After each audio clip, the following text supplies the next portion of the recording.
Welcome to this episode of Diaries of a Witchy Creative Life. It's time for our weekly reading, and this week we are using the Dark Mansion Tarot. This is one of my absolute most favorite decks. How adorbs is this?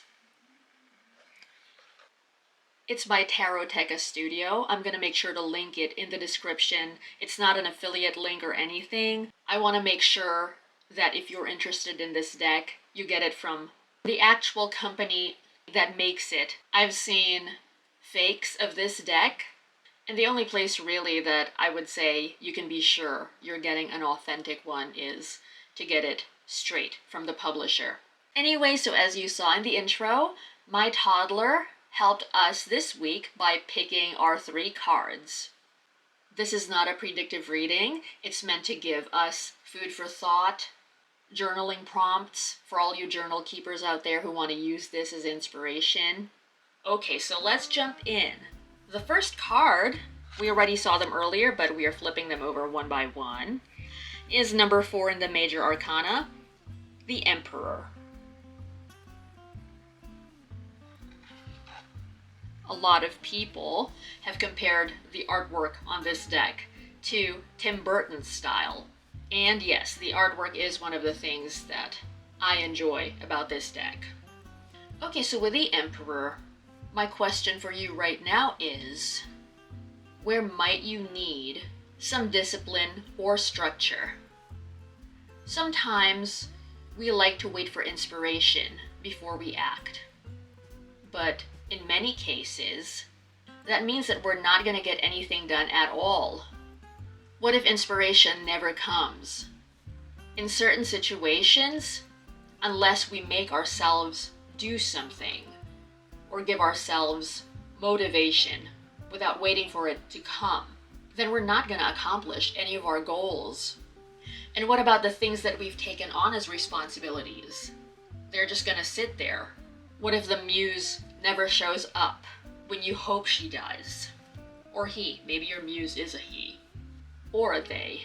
But the point is, there are times in our lives, even if you don't consider yourself to be the most structured or disciplined person, that a little bit of that would help.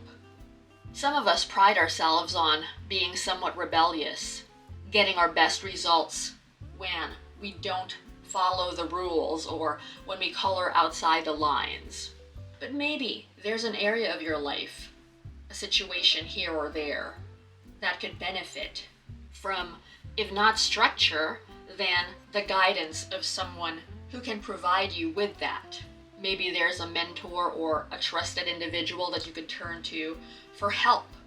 Well, maybe generally you consider yourself to usually be the one who guides others, but you don't have it in you right now. In which case, there's no shame at all in approaching someone who's there for that specific purpose, whose job that is, or who you trust to be able to help you with that. And for you rebels out there, this isn't about giving up your identity at all. It's all about balance. Where in your life could you use even a little bit more structure right now? Now for card number 2, we have the 6 of Swords. My daughter was saying that girl or woman right there looks like Little Red Riding Hood. So if you'll notice, the boat is headed somewhere. They're moving forward. And yet, these swords right here are in the way. So my question for you relating to that is, where are you currently moving forward or in transition? And what could possibly be getting in the way of that transition being smoother? Yes, changes are challenging no matter what. Even if they're good, you could encounter road bumps, which is perfectly natural because it's a process. You don't just go from one moment you're here, the next moment you're there at your destination, and there was nothing in between that. So this is an opportunity for you to take a look at where you could help smooth the way. And who knows, maybe some of you out there like the challenge of that, bumping against something and the ride being a little rough. But for those of you who experience it as more on the difficult or painful side, what hindrances might there be to you being able to move forward more easily? For example, someone who wants to be in a new relationship discovers that, oh, I'm actually still not over my ex. Well, then what can they do about it? Of course, that means different things to different people, but someone might decide that they're going to look into therapy. Another person could make the decision to get rid of the texts from their ex that they still hold on to.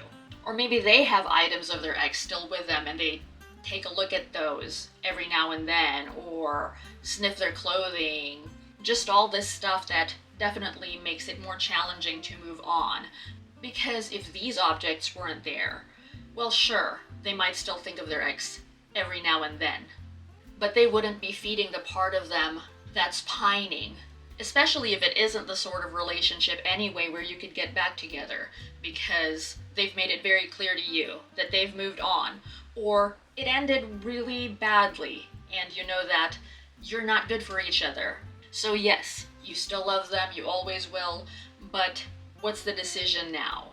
If that decision is that you're not going to move on yet, well then, that gives you clarity, right? You're not in the place yet to be pursuing a new relationship, even though you thought you were.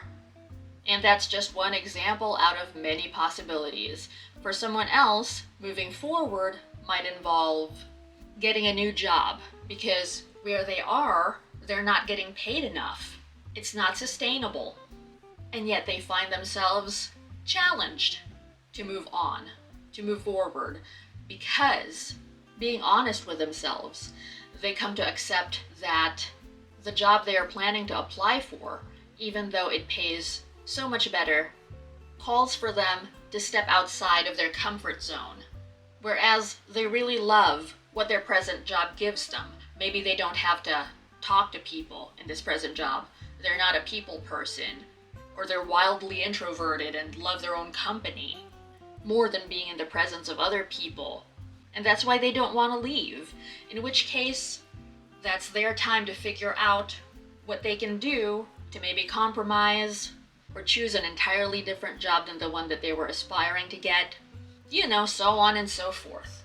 Point being, with this card right now, here's an invitation for you to take a look at where you're headed and what baggage you still might have that's in the way of that, or what obstacles there could possibly be, so you can do the necessary work to overcome them, rather than continue bumping up against a wall if your goal truly is to get to the destination that you set for yourself. Now for card number 3, we have the 7 of Cups.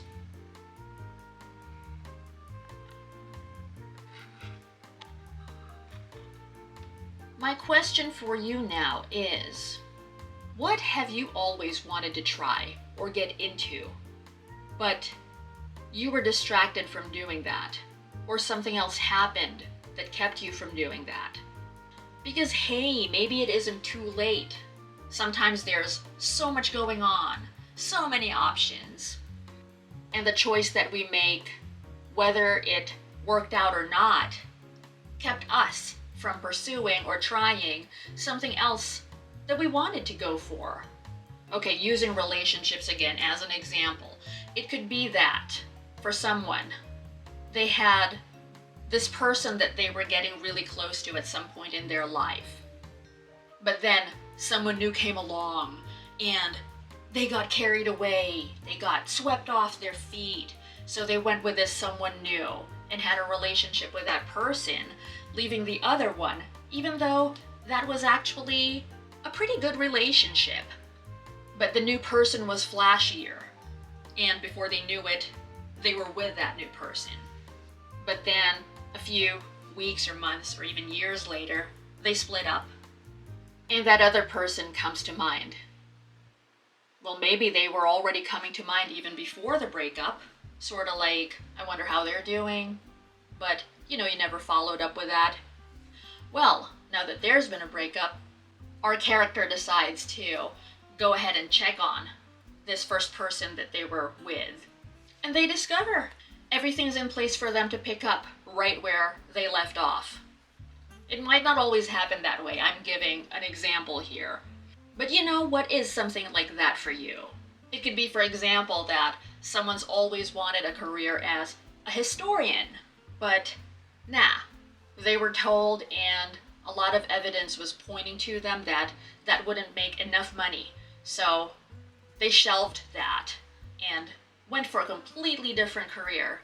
Unfortunately, this other career they went for, they discover after however long that, oh my gosh, okay, so this is paying fine, but it doesn't fulfill me. So maybe at this point, they could look again into their love of history. That doesn't even mean necessarily being a historian or doing it professionally, but maybe they could feed that part of themselves now. As I said, those are just examples, so you would have to find what this equals for you in your own life.